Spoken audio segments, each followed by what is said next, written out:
नमस्कार। सोचिए अगर अमीर बनने के सारे सीक्रेट, सारे राज हजारों साल पहले ही लिख दिए गए हों तो आज हम आचार्य चाणक्य के उसी ज्ञान के खजाने में डुबकी लगाने वाले हैं और ये जानने वाले हैं कि उनकी स्ट्रैटेजीज आज की इस कॉम्पिटिटिव दुनिया में दौलत बनाने के लिए कितनी कारगर हैं। ये सिर्फ पैसा कमाने के बारे में नहीं है, ये वो माइंडसेट बनाने के बारे में है जो दौलत को अपनी तरफ खींचता है और हमेशा अपने पास टिका कर रखता है।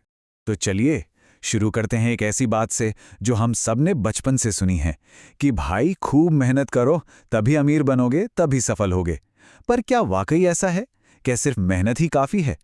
चाणक्य इस सदियों पुरानी सोच को सीधे सीधे चैलेंज करते हैं और उनका नजरिया पैसे के बारे में हमारी सोच को हमेशा के लिए बदल सकता है। देखिए, चाणक्य एक बहुत ही साफ साफ फर्क बताते हैं। वो कहते हैं शारीरिक मेहनत मतलब फिजिकल लेबर एक बाल्टी की तरह है। आप उसमें उतना ही पानी भर सकते हैं जितनी उसकी कैपेसिटी है। एक मजदूर चाहे दिन रात एक कर दे, उसकी कमाई की एक लिमिट है। उसकी शारीरिक क्षमता ही उसकी लिमिट है। वहीं दूसरी तरफ दिमागी ताकत मतलब मेंटल पावर वो एक पाइपलाइन की तरह है। एक बार आपने उसे बिछा दिया ना, तो फिर वो लगातार आपके लिए दौलत का फ्लो बनाए रखेगी जिसकी कोई कोई अपर लिमिट ही नहीं है। और चाणक्य का ये एक पावरफुल कोट इस पूरी बात का निचोड़ है। धन हमेशा बुद्धिमान के पास ही जाता है, उसके पास नहीं जो सिर्फ शारीरिक मेहनत करता है। ये एक सीधी और शायद थोड़ी कड़वी सच्चाई है। मतलब दौलत का खेल ताकत का नहीं बल्कि दिमाग और स्ट्रैटेजी का है। तो सवाल ये उठता है कि अगर सिर्फ हार्ड वर्क जवाब नहीं है तो फिर जवाब क्या है? इसका राज छिपा है चाणक्य के दिए हुए 5 जबरदस्त सूत्रों में। और ये सिर्फ कोई थ्योरी नहीं है, ये एक प्रैक्टिकल गाइड है, एक ऐसी मानसिकता बनाने के लिए जो दौलत को अपनी तरफ खींचती है। तो चलिए एक एक करके इन राजों से पर्दा उठाते हैं। तो ये हैं वो 5 सूत्र। पहला, अपनी बुद्धि में इन्वेस्ट करना। दूसरा, मौकों को पहचानना। तीसरा, पैसे से कहीं ज्यादा समय को वैल्यू देना। चौथा, दौलत संभालने के लिए खुद को तैयार करना। और पांचवां, अपने आसपास के लोगों, अपनी संगत को ठीक रखना।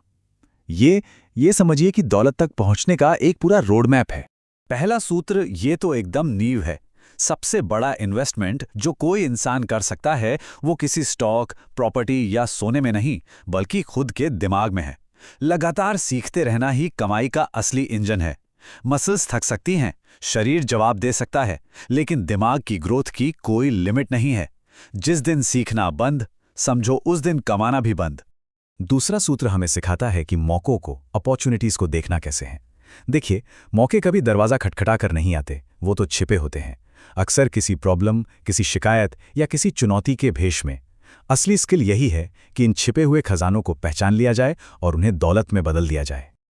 अब आता है तीसरा सूत्र, और ये हमें एक कड़वी सच्चाई का सामना कराता है। आप और पैसा तो हमेशा कमा सकते हैं, पर क्या बीता हुआ वक्त वापस ला सकते हैं? कभी नहीं। खोया हुआ पैसा वापस आ सकता है, मेहनत करके उसे दोबारा पाया जा सकता है, लेकिन गुजरा हुआ एक पल भी हमेशा के लिए चला गया। दुनिया के जितने भी सफल लोग हैं वो सब एक बात जरूर कहेंगे, टाइम मैनेजमेंट ही उनकी कामयाबी का सबसे बड़ा राज था। चौथा सूत्र एक बहुत ही पावरफुल एनालॉजी, एक मिसाल देता है। सोचिए कि दौलत एक बहती हुई नदी है। अगर आपके पास अच्छी आदतों, डिसिप्लिन और अच्छे कैरेक्टर का एक मजबूत बांध नहीं है तो ये नदी आपके हाथों से बस बहकर निकल जाएगी। और सबसे जरूरी बात, ये बांध आपको पैसा आने से पहले बनाना है, बाद में नहीं।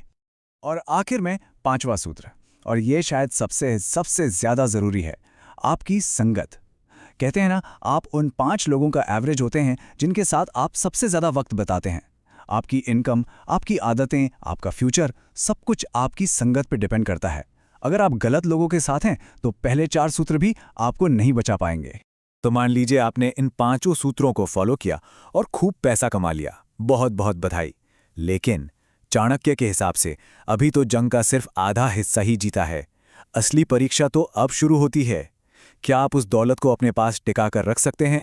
और यहीं पर एक बहुत जरूरी सवाल खड़ा होता है, पैसा कमाना ज्यादा मुश्किल है या उसे संभाल कर रखना? ज्यादातर लोग पहली चुनौती पर ही सारा ध्यान लगा देते हैं, लेकिन दूसरी और ज्यादा मुश्किल कला को नजरअंदाज कर देते हैं, और वो कला है दौलत की हिफाजत करना। इस बात को और अच्छे से समझने के लिए चलिए विष्णुदास की कहानी पर नजर डालते हैं। विष्णुदास एक बहुत मेहनती व्यापारी था। जो अपने परिवार के लिए पाई पाई जोड़कर बचत कर रहा था। उसने अपनी पूरी जिंदगी की कमाई इकट्ठा की हुई थी।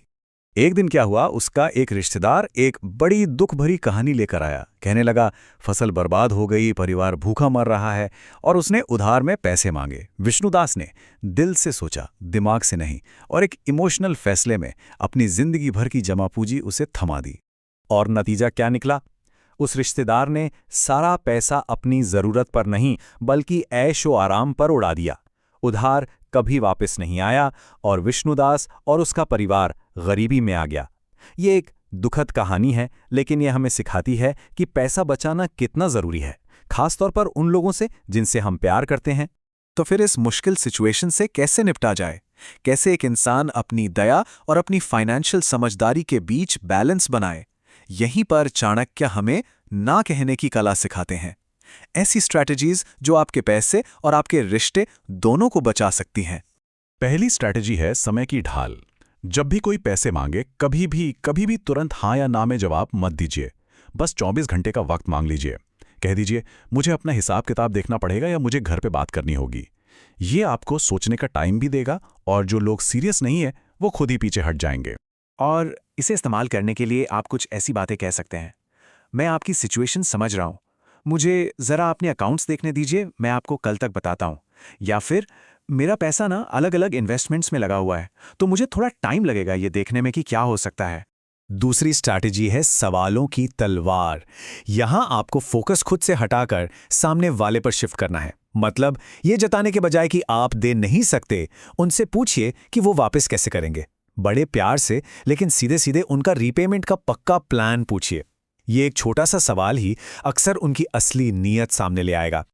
अगर वो फिर भी पीछे पड़ें तो तीसरी स्ट्रैटेजी काम आएगी, गिरवी का नियम।